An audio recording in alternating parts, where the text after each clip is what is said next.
नमस्कार बच्चों, एक बार फिर से स्वागत है आप सभी का आपके अपने YouTube channel O2 and digital education पे। मैं विशाल भाटी लेके आया हूँ क्लास 11th की फिजिक्स चैप्टर नंबर 4 जिसका नाम है लॉज ऑफ मोशन। आइए स्टार्ट करते हैं। ठीक है, तो लॉज ऑफ मोशन में जब सबसे पहले टॉपिक आता है उसका नाम है एरिस्टोटल फैलेसी। ठीक है, एक्चुअल में क्या हुआ कि एक साइंटिस्ट थे जिनका नाम था एरिस्टोटल। ठीक है, उन्होंने क्या देखा कि कोई भी एक ऑब्जेक्ट है वो क्या है, मूव कर रहा है, मोशन कर रहा है। ठीक है, और वो मोशन कैसा है, उसका कांस्टेंट है। कांस्टेंट मतलब यूनिफॉर्म मोशन। ठीक है, तो इस बॉडी को, इस ऑब्जेक्ट को अगर यूनिफॉर्म मोशन दिखाना है, शो करना है पूरे टाइम, तो इसे फोर्स की रिक्वायरमेंट होगी। क्या होगी, एक एक्सटर्नल फोर्स की रिक्वायरमेंट होगी जिसकी वजह से ये क्या है, ये ऑब्जेक्ट या ये बॉडी क्या है, कंटिन्यूअस मोशन कर पाएगी। ठीक है, तो उन्होंने बहुत सारे एक्सपेरिमेंट देखे और उनके बेसिस पे ही अपनी एक फैलेसी दिखाई जिसको उन्होंने डिनोट कर दिया कि भाई कोई भी ऑब्जेक्ट अगर कांस्टेंट वेलोसिटी से या फिर एक यूनिफॉर्म मोशन क्रिएट करता है तो उसमें एक फोर्स रिक्वायर्ड होती है। अब ये फोर्स की रिक्वायरमेंट क्यों होगी, एक्चुअल में होता क्या है, जिस सरफेस से वो मूव कर रहा है उस सरफेस से क्या है, एक फ्रिक्शन फोर्स क्रिएट होती है। क्या होती है, फ्रिक्शन फोर्स। ठीक है, और इस फ्रिक्शन फोर्स की वजह से क्या है, ये एक टाइम आने के बाद क्या है, रेस्ट में आ जाता है। इसकी कोई भी वेलोसिटी रही हो पहले 10 metre, 50 metre per second, 30 metre per second, but एक कंडीशन आएगी कि एट टी ये क्या है, रेस्ट में आ जाएगा। ठीक है, तो ये रेस्ट में ना आए और इसका मोशन क्या है, यूनिफॉर्म रहे, तो एक एक्सटर्नल फोर्स की रिक्वायरमेंट होती है। यही हमारे एरिस्टोटल फैलेसी ने बताया। क्लियर, अब चलते हैं नेक्स्ट टॉपिक पे जो सबसे इंपॉर्टेंट है हमारे पास, ये है लॉज ऑफ इनर्शिया। ठीक है, हमने जो न्यूटन्स के लॉ देखे वो 3 लॉज होते हैं, फर्स्ट लॉ, सेकंड लॉ और थर्ड लॉ। ठीक है, अगर मैं फर्स्ट लॉ को शुरू करूंगा तो उससे पहले जो सबसे इंपॉर्टेंट पार्ट है मेरे, वो है मेरे पास इनर्शिया, कि एक्चुअल में इनर्शिया होता क्या है। तो इनर्शिया की बात करूं तो पहला आता है मेरे पास लॉ ऑफ इनर्शिया। ठीक है, कोई भी एक ऑब्जेक्ट है, इस तरीके से कोई भी एक ऑब्जेक्ट है जिसका मास है m और इस पे एक फोर्स लगाई गई जिसकी वैल्यू मैं बोल रहा हूं F। ठीक है, अगर मैंने फोर्स कुछ हल्की फुल्की फोर्स लगाई तो ये ऑब्जेक्ट क्या है, अपनी रेस्ट कंडीशन से, पहली कंडीशन रहेगी इसकी रेस्ट की। ठीक है, तो रेस्ट कंडीशन से मूव नहीं करेगा। मैंने फोर्स की वैल्यू इंक्रीज करी, पहले कुछ फोर्स की वैल्यू थी, फिर मैंने और इंक्रीज करी, तो अब क्या है, ये रेस्ट कंडीशन क्या है, मोशन करना शुरू कर देगा। क्या करेगा, ये मोशन करना स्टार्ट कर देगा। तो इस कंडीशन में हो क्या रहा है, एक्चुअल में जब मैंने फोर्स की वैल्यू कम लगाई थी तो इस बॉडी ने, इसकी एक टेंडेंसी थी कि ये उस फोर्स को क्या करेगी, अपोज करेगी। क्या करेगी, अपोज करेगी। ठीक है, ऐसे ही किसी भी ऑब्जेक्ट की या किसी भी, हम जो बात कर रहे हैं किसी भी सब्सटेंस या जो भी बॉडी हम ले रहे हैं जिसको हम कंसीडर कर रहे हैं, तो वो एक्चुअल में क्या है, अपने चेंज को रजिस्ट करती है। रजिस्ट मतलब अगर वो रेस्ट में है तो रेस्ट में रहने की कोशिश करेगी, अगर वो यूनिफॉर्म मोशन में है तो यूनिफॉर्म मोशन में रहने की कोशिश करेगी। ठीक है, तो इसी प्रॉपर्टी को हम बोलते हैं इनर्शिया। क्या नाम देते हैं, इनर्शिया नाम देते हैं। इसकी डेफिनेशन कुछ इस तरीके से है, the property of a body by virtue of which it resist, resist मतलब अपोज करना। ठीक है, और oppose any change in its state. अब वो जो स्टेट है वो कैसा हो सकता है, स्टेट हो सकता है रेस्ट का, स्टेट हो सकता है हमारा यूनिफॉर्म मोशन का। क्लियर है, तो ये प्रॉपर्टी है किसी भी बॉडी या किसी भी ऑब्जेक्ट की जिसकी वजह से वो किसी भी चेंज को रजिस्ट करेगी अपने अंदर। अब वो स्टेट को बदलना नहीं चाहती है, या तो उसकी स्टेट होगी रेस्ट में या उसकी स्टेट होगी यूनिफॉर्म मोशन में। तो इसी प्रॉपर्टी को हम क्या बोलते हैं, inertia of the body. Clear है, अब इनर्शिया की बात हुई है तो ऐसा तो है नहीं कि इनर्शिया जो एक ही तरीके की चीजों पे लगेगी, इनर्शिया अलग अलग कंडीशंस पे लगती है, तो इसके कुछ टाइप होते हैं। तो टाइप्स की अगर मैं बात करूं तो इनर्शिया के टाइप्स होते हैं 3। कौन कौन से, देखिए, पहला है इनर्शिया ऑफ रेस्ट। सेकंड है इनर्शिया ऑफ मोशन, और थर्ड है मेरे पास इनर्शिया ऑफ डायरेक्शन। ठीक है, कोई भी एक ऑब्जेक्ट है वो रेस्ट में है, ठीक है, फोर्स लगाने के बाद क्या है वो मोशन में आएगा, बट उसमें एक अमाउंट होगा, लिमिटेड अमाउंट होगा कि इतनी फोर्स तो रिक्वायर्ड होगी इसको जस्ट मूव करने के लिए। अगर इससे मैं कम फोर्स लगाऊंगा तो ये क्या है, रेस्ट में ही रहेगा, ये मूव नहीं होगा। तो वही चीज उसकी क्या है, इनर्शिया ऑफ रेस्ट बोली जाती है। कोई भी बॉडी रेस्ट में है तो वो रेस्ट में ही रहेगी, कब तक, जब तक कि उसकी एक पर्टिकुलर फोर्स की वैल्यू हम उस पर अप्लाई नहीं करेंगे। ठीक है, तो अगर उसमें चेंजेस हो रहे हैं तो उसका मतलब क्या है, फोर्स की वैल्यू हमारी क्या है, ज्यादा है। और दूसरी चीज, अगर उसमें चेंजेस नहीं हो रहे तो उसने क्या है, एक अपोजिट फोर्स अप्लाई की है अपने रेस्ट कंडीशन को स्टेबल रखने के लिए। ठीक है, तो इसी को हम बोलते हैं इनर्शिया ऑफ रेस्ट। सेकंड आता है मेरे पास इनर्शिया ऑफ मोशन, कि कोई भी बॉडी अगर मूव करे जा रही है यूनिफॉर्म मोशन से, ठीक है, तो वो यूनिफॉर्म मोशन ही करती जाएगी।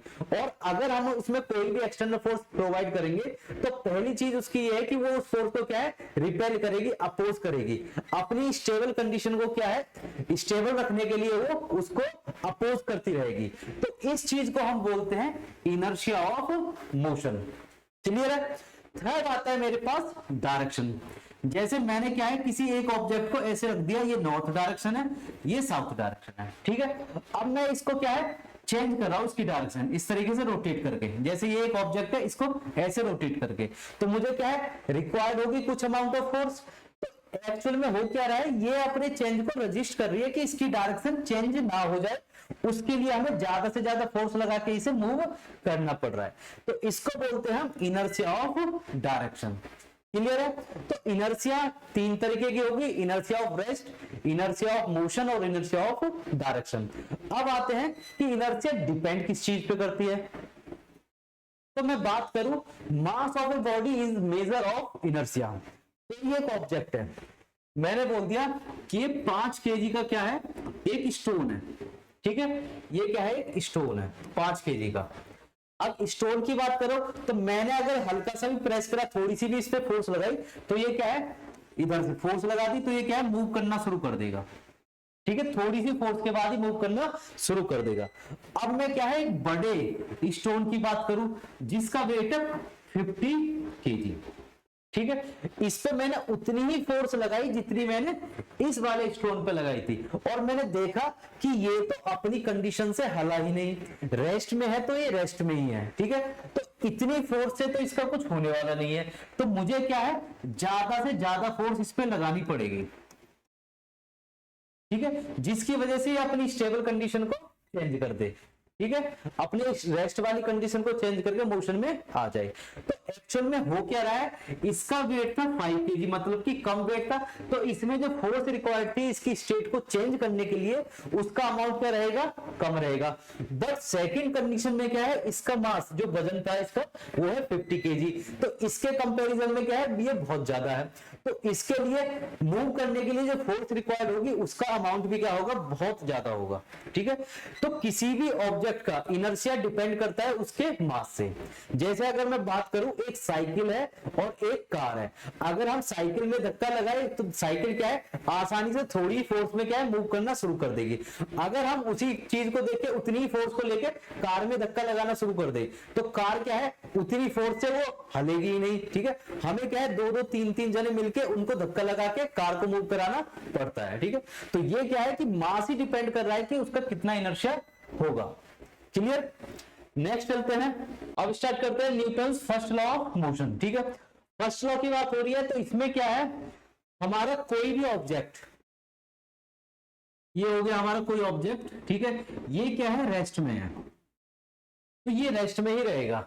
ठीक है, जब तक कि कोई भी आके इस पर कोई एक्सटर्नल फोर्स प्रोवाइड नहीं करता है, तब तक ये रेस्ट में ही रहने वाला है। ऐसा नहीं है कि कोई भूत आ रहा है, कुछ आ रहा है, इसको जाके हिला देगा अपने आप से। ठीक है, कोई भी चीज हो, बट इसमें क्या है, एक एक्सटर्नल फोर्स की रिक्वायरमेंट होगी, तभी क्या है, ये अपनी पोजीशन से शिफ्ट होकर दूसरी पोजीशन पे पहुंच सकता है, इस तरीके से। ठीक है, तो यही है हमारा first law of motion.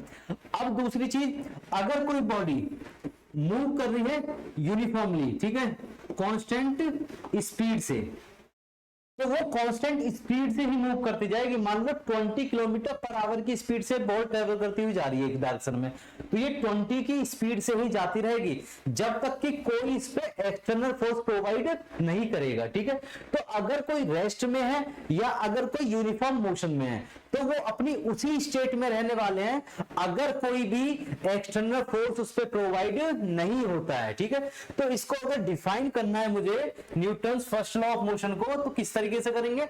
Every body continue, her body क्या है? कंटिन्यू रहेगी इन इट्स स्टेट ऑफ रेस्ट और यूनिफॉर्म मोशन। या तो वो स्टेट में तो स्टेट रेस्ट में है तो रेस्ट की कंडीशन में ही रहेगी, या वो यूनिफॉर्म मोशन में तो यूनिफॉर्म मोशन की ही कंडीशन में रहेगी। ठीक है, in a straight line unless, जब तक कि compelled by net external force to change that state, जब तक कि कोई नेट एक्शन फोर्स उस पर नहीं लग रहा है तब तक वो क्या है? स्टेट रेस्ट वाली में रहेगी या स्टेट यूनिफॉर्म मोशन में रहेगी। क्लियर है? तो ये हमारे पास है Newton's first law of motion. अब आता है हमारे पास लीनियर मोमेंटम। ठीक है, लीनियर मोमेंटम की अगर मैं बात करूं तो इट इज द प्रोडक्ट, किस चीज का प्रोडक्ट है? डिनोट करते हैं हम इसको P से, स्मॉल p, और स्मॉल p क्या होगा? mv के इक्वल होगा। अब ये क्या है? तो m का मतलब है हमारा मास ऑफ द बॉडी। क्या है? Mass of the body. v क्या है? v इक्वल्स टू हमारे पास velocity of the body. Clear है? तो m क्या है? Mass of the body, v क्या है? Velocity of the body. ठीक है, तो लीनियर मोमेंटम क्या निकला हमारा? It is the product of the mass and the velocity of the particular body. ठीक है, किसी भी बॉडी जो मूव करती जा रही है उसके मास में अगर मैं मल्टीप्लाई कर दूं उसकी स्पीड मतलब कि वेलोसिटी की, तो वो मुझे क्या प्रोवाइड करेगा? मोमेंटम प्रोवाइड करेगा। और इसी को बोलते हैं हम लीनियर मोमेंटम, अगर ये स्ट्रेट लाइन में मूव कर रहा है। तो ये आ गया मेरे पास लीनियर मोमेंटम। देखिए, अब बात कर रहे हैं हम Newton second law of motion की। ठीक है, Newton second law of motion जो है वो डिपेंड करता है मोमेंटम पे। अब वो किस तरीके से डिपेंड करता है ये भी देख लीजिए। एक कोई बॉडी थी जिसका वजन है m, ठीक है, वो किसी स्पीड से मूव कर रही थी इनिशियली u से। तो m क्या है? Mass of the body, u क्या है? इनिशियल स्पीड या initial velocity of the body, initial velocity u, मास को डिनोट कर दिया हमने m से। ठीक है, तो इस कंडीशन में मैंने क्या है? इसका मोमेंटम निकाल के देखा, तो इसका मोमेंटम कुछ इस तरीके से था, m u। क्या था इसका मोमेंटम? m u। अब मैंने क्या करा? इस बॉडी पे फोर्स लगाई, क्या लगा दी? एक फोर्स लगा दी, और मैंने देखा कि जो मैंने फोर्स था कुछ पर्टिकुलर टाइम के लिए लगाई, टाइम मैंने मान लिया t। ठीक है, फोर्स की वैल्यू है f। तो जैसे मैंने फोर्स लगाई तो इस बॉडी का जो मोमेंटम है ये बॉडी है m। अब इसकी स्पीड में कुछ चेंज हुआ, या तो वो इंक्रीज होगी या फिर डिक्रीज होगी। पहले u थी, अब उसकी स्पीड बन गई v। क्लियर है? ये कब हुआ है? उसकी स्पीड में चेंज कब हुआ है? जब मैंने एक एक्सटर्नल फोर्स उस पर लगाई मोशन करते हुए टाइम। ठीक है, तो अब इसका मोमेंटम कितना बना? P equals to mv। v क्या है? फाइनल वेलोसिटी है, m क्या है? मास ऑफ द बॉडी है, p क्या है? मोमेंटम ऑफ द बॉडी है। अब इसमें और इसमें क्या चेंज है? ये जो मोमेंटम निकला है ये है मेरे पास इनिशियल मोमेंटम, ये जो मेरे पास मोमेंटम निकला है ये मेरे पास है फाइनल मोमेंटम। ठीक है, तो फाइनल मोमेंटम और इनिशियल मोमेंटम जो चेंजेस हुए हैं वो क्या डिनोट करते हैं मुझे? ठीक है, तो इसी को जस्टिफाई करने के लिए न्यूटन्स का सेकंड लॉ ऑफ मोशन बना है। इसमें कहता है कि किसी भी the time rate of the rate of change of linear momentum of a body is directly proportional to the net applied force on the body. ठीक है जी, जो भी मैंने मोमेंटम चेंज किया है टाइम के रेस्पेक्ट में, ठीक है, तो वो किसके इक्वल होगा? वो उस फोर्स के इक्वल होगा जो मैंने फोर्स इसमें इनिशियली लगाई है, जिसकी वजह से इसके मोमेंटम चेंज हुआ है। ठीक है, तो अब इसको मैं डिनोट करूं तो F is directly proportional to the change in momentum del P. क्या है? Del P upon del T. Clear है? एफ डायरेक्टली प्रोपोर्शन कितना है? Del P upon del T. Del P को मैं बोलूंगा चेंज इन लीनियर मोमेंटम। ये क्या है मेरे पास? ये है डेल पी, इस तरीके से। ठीक है, और अगर डेल पी मतलब चेंज इन मोमेंटम की वैल्यू बहुत ज्यादा छोटी है तो इसको मैं डिनोट कर दूंगा डीटी से। क्लियर? और जो टाइम पीरियड में देख रहा था उसको मैं डिनोट कर रहा हूं टाइम इंटरवल डेल टी। ठीक है, इसी को बोलते हैं del P upon del T को ही बोलते हैं rate of change of momentum. क्या बोलते हैं? Rate of change of momentum, जो कि इक्वल होगा हमारी फोर्स के। फोर्स जो भी हमने नेट एक्सटर्नल फोर्स अप्लाई की है। अब इसमें F is directly proportion to del P. Del P क्या होता है? डेल पी होता है हमारे पास P final minus P initial. Clear है? तो मैं यहां पे रख दूंगा M we minus M you upon del T. अब एम यू कहां से आ गया? पी फाइनल तो मेरे पास एम वी था और पी इनिशियल मेरे पास एम यू था, तो m we minus M u कर दिया मैंने, तो ये आ गया मेरे पास f is directly proportional to m we minus M you upon del T. Clear है? यहां से एम कॉमन, तो F is directly proportional to आगे मेरे पास m we minus u over del t. V minus u over del T. अब अगर मैं बात करूं V माइनस यू क्या है? V minus you change in velocity है और अपॉन टी क्या है? तो V minus u upon T होता है rate of change of velocity. Rate of change of velocity हमने लास्ट चैप्टर्स में भी देखा था मोशन इन स्ट्रेट लाइन में कि उसको बोलते हैं हम एक्सेलरेशन।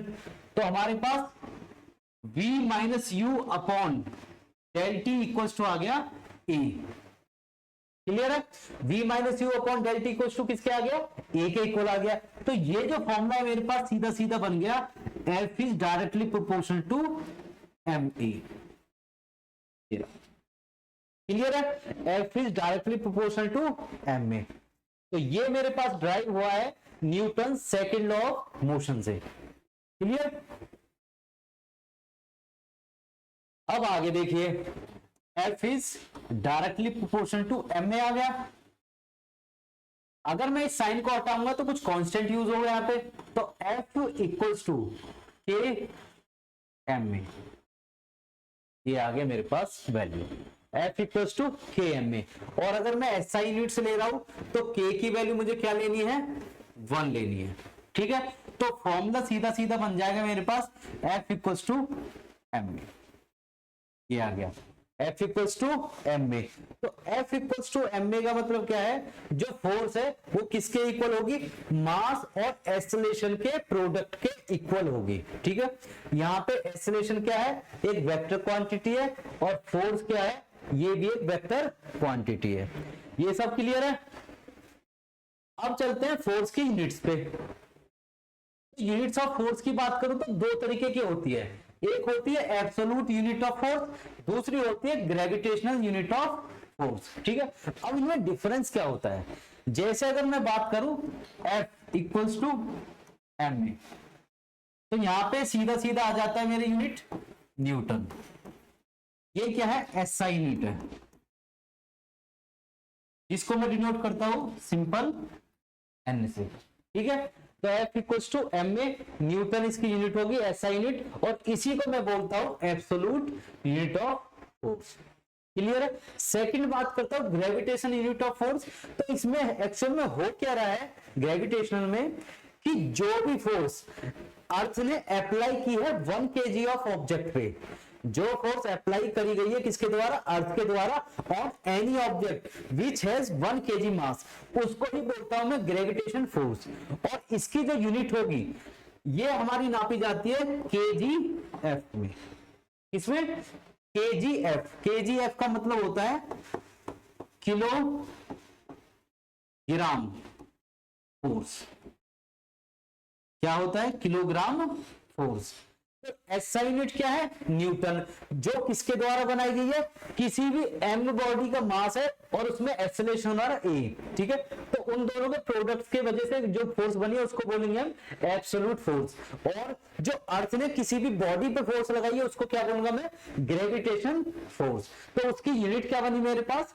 KGF। क्लियर? अब KGF और न्यूटन में क्या रिलेशन है? तो मैं सीधा सीधा बता सकता हूं 1 KGF इक्वल टू सीधा होता है 9.8 न्यूटन। काफी क्वेश्चंस में हम सीधा 10 ही लेते हैं, इसकी वैल्यू कैलकुलेशन में आसानी होती है, ठीक है। तो 1 KGF की वैल्यू होती है 9.8 न्यूटन। ये इन दोनों में होता है रिलेशन। आगे चलते हैं, ठीक है। अब है कुछ application second law of motion की। देखिए, पहला है एक cricket player lowers his hand while catching a ball. अगर कोई भी क्रिकेट वगैरह सब देखते हैं, कोई भी जो फील्डर होता है बॉल को कैच करता है तो उसका एक मोशन होता है कैचिंग करने का, कि बॉल आई उसके हाथों में लगी तो वो क्या करेगा? हाथों को ऐसे मूव कराएगा।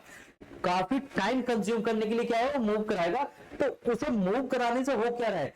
उसके हाथों पे जो बॉल की स्पीड का इंपैक्ट आना है वो होगा मिनिमम, ठीक है। तो इस मिनिमम इंपैक्ट की वजह से होगा क्या एक्चुअल में? कि उसको जो भी इंजरी वगैरह जो पॉसिबिलिटी थी वो हो जाएंगी खत्म। तो ये होता है Newton second law of motion का एग्जाम एप्लीकेशन। सेकंड है एक person falling on cemented road. एक हमारा रोड मान लो सीमेंट का बना हुआ है, पक्का रोड, ठीक है। एक हमारा क्या है? मिट्टी का बना हुआ है या मिट्टी का ढेर मान लो एक तरीके से, ठीक है। अगर कोई इंसान उस सड़क पे जो सीमेंट का बनी हुई है उस पर गिरता है, उसको इंजरी अगर मैं देखूं, और एक मैं देखूं कि कोई मिट्टी के ढेर पे अगर कोई गिरता है, तो मिट्टी के ढेर पे गिरने वाले को क्या है? इंजरी नहीं होगी। बट अगर सीमेंटेड रोड पे हम गिर जाते हैं तो हमारे इंजरी होने के चांसेस क्या है? मैक्सिमम होंगे। ऐसा क्यों है? ऐसा इसलिए है कि जो rate of change of momentum है वो क्या है? वो बहुत ज्यादा बड़ी वैल्यू बनेगी, तो उसमें फोर्स ज्यादा आएगा और इंपैक्ट क्या करेगा? वो ज्यादा करेगा। अगला है huge damage to the moving train while taking place when it suddenly collides against a stationary train, ठीक है। अगर कोई भी ट्रेन है आपस में कोलाइड कर जाती है, मूविंग जो भी ट्रेन है आपस में अगर कोलाइड कर रही है, तो उस कंडीशन में क्या है? इंजरी मतलब ज्यादा नुकसान होने के चांसेस है, ठीक है। नुकसान होने के चांसेस है, तो ये भी क्या है हमारे पास? एक application Newton second law of motion का। नेक्स्ट है हमारे पास the vehicle are fitted with shockers. जो स्प्रिंग्स और जो सॉकर्स होते हैं हमारे कार्स में, बाइक्स में, तो वो क्या है? हमें जर्क से बचाते हैं। तो वो भी क्या है? एक एप्लीकेशन हमारा Newton's second law of motion का, ठीक है। नेक्स्ट है हमारे पास glass wares and china wares are wrapped in straw pipe pieces before transported. किसी भी चीज को अगर मैं कांच की चीज देखूं, ठीक है, या किसी भारी चीज को देखूं, तो उनको हम रैप करते हैं। जैसे अगर हम बात करें एलईडी या टीवी वगैरह हम लाते हैं तो वो भी क्या है? थर्माकोल वगैरह में रख के आते हैं। तो उनसे होता क्या है एक्चुअल में? वो उसके जो भी जर्क या इंपैक्ट उन पे आने वाले उसको रिड्यूस कर देते हैं, जिनसे कि वो कुछ डैमेज ना हो। अगला है compartments of a train are provided with the buffers. जो कंपार्टमेंट्स होते हैं ट्रेन के, एक कंपार्टमेंट है, दूसरा कंपार्टमेंट है, तो उनके बीच में यहाँ ऐसे फॉर्म लाइक सी स्ट्रक्चर्स दिखती है हमको। तो ये क्या है? इसकी जो भी एक्सटर्नल फोर्स आई है तो उसको क्या है? सॉक कर लेगा ये। तो इसका इंपैक्ट इस दूसरे कंपार्टमेंट पे ना जाए, इसलिए ये बफर्स को हम लगाते हैं। तो ये भी क्या है हमारे पास? एप्लीकेशन हो गया सेकंड लॉ ऑफ मोशन का। फिर है it is easier to catch a tennis ball than a cricket ball. Cricket ball हमें पता है किसकी होती है? लेदर की होती है, बहुत ज्यादा हार्ड होती है, ठीक है। टेनिस बॉल की अगर मैं बात करूं तो वो क्या है? एक तरीके से फॉर्म लाइक स्ट्रक्चर सी होती है। तो उनको कैच करते टाइम हाथ पे या जो हमारे हैंड्स पे इंपैक्ट आता है वो किसका ज्यादा आएगा? लेदर बॉल का ज्यादा आएगा। क्यों? क्योंकि उसकी हार्ड सरफेस है। नेक्स्ट आता है हमारे पास bones of a person are fractured in an accident, ठीक है। जो बॉन्स होती है किसी भी एक्सीडेंट में क्या है? हमारे और जो ऑर्गन्स होते हैं वो इतना इंजर्ड नहीं होते, बट बॉन्स पे इंपैक्ट ज्यादा आता है क्योंकि वो सबसे ज्यादा हार्ड होते हैं। तो ये भी क्या है? न्यूटन्स का सेकंड लॉ का एप्लीकेशन है। अगला आता है हमारे पास इंपल्स, जिसको हम डिनोट करते हैं जी से, ठीक है। तो इंपल्स की अगर बात करूं तो change in linear momentum, change in linear momentum को ही क्या बोलता हूं मैं, इंपल्स बोलता हूं। जैसे हम कर रहे थे डेल पी, ठीक है, और डेल पी था क्या हमारे पास, m v minus M u, यही है मेरे पास impulse. The change in the linear momentum is called impulse. और ये क्या है, एक वेक्टर क्वांटिटी होती है। क्या है, वेक्टर क्वांटिटी। क्लियर। अब वेक्टर क्वांटिटी की बात हो रही है तो इसकी एसआई यूनिट अगर मैं देखूं तो एसआई यूनिट ऑफ इंपल्स क्या होगी, SI unit of impulse same होगी जो लीनियर मोमेंटम की हमारी यूनिट है। क्या है लीनियर मोमेंटम की, किलोग्राम मीटर, ठीक है, पर सेकंड। ठीक है, तो ये आ गया मेरे पास SI unit of impulse, KG metre per second. अगर मैं इसके डायमेंशन फॉर्मूले की बात करूं तो डायमेंशन फॉर्मूला केजी के लिए क्या है, एम, मीटर के लिए क्या है, एल, और टाइम के लिए क्या है, टी माइनस वन। तो M L T minus one इसका क्या आ गया, डायमेंशन फॉर्मूला आ गया। नेक्स्ट चलते हैं, Newton third law of motion. ठीक है, तो Newton third law of motion की अगर मैं बात करूं तो एक टेबल पे एक बुक रखी है, ये मान लिया एक बुक है, ये हो गया मेरे पास एक टेबल। ठीक है, तो बुक क्या है, एक फोर्स एग्जर्ट करेगी किस पे, इस टेबल पे। ठीक है, और इसके रेस्पेक्ट में जो हमारे पास टेबल है वो भी क्या है, फोर्स अप्लाई करेगा इस बुक पे। ठीक है, और ये दोनों फोर्स क्या है, इक्वल है। ठीक है, मैग्नीट्यूड में दोनों फोर्स क्या होगी, इक्वल होगी, तभी ये क्या है, रेस्ट कंडीशन में होंगे दोनों एक दूसरे के रेस्पेक्ट में। क्लियर है। तो बुक क्या है, फोर्स एग्जर्ट कर रही है टेबल पे, और टेबल भी उसके रेस्पेक्ट में अपोजिट फोर्स एग्जर्ट कर रहा है, तभी इनकी कंडीशन क्या है, रेस्ट की है। इसी को बोलते हैं Newton's third law of motion, कि every action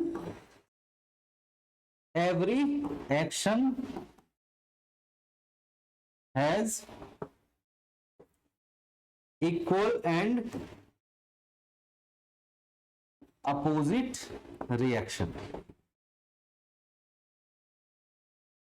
Every action has equal and opposite reaction. Clear है। अगर मैं एप्लीकेशंस की बात करूं न्यूटन थर्ड लॉ की, तो एप्लीकेशंस में आते हैं प्रोपल्सन ऑफ रॉकेट, ठीक है, या फिर जब हम किसी भी गन से फायर करते हैं बुलेट को, तो वो भी क्या है, Newton third law of motion का एक एप्लीकेशन माना जाता है। क्लियर। तो इसी के साथ हमारा टॉपिक होता है कंप्लीट। मिलते हैं नेक्स्ट वीडियो में नेक्स्ट टॉपिक के साथ, तब तक थैंक यू, नमस्कार।